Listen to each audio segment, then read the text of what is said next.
In front of me is OnePlus Nord CE Lite, and let me show you how to change the date and time on this device. So at first, enroll the list of all apps, go to settings then, and locate system settings.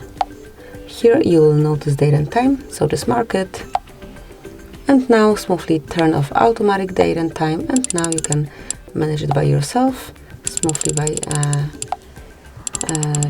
by changing it manually, and then tap on it to apply the change. So as you can see, we went back to 2001, then we also changed the hour, and whenever you wish to set your time zone, just do it the same way. Unmark automatic setup, and then pick one from the list. So this is it, that will be all.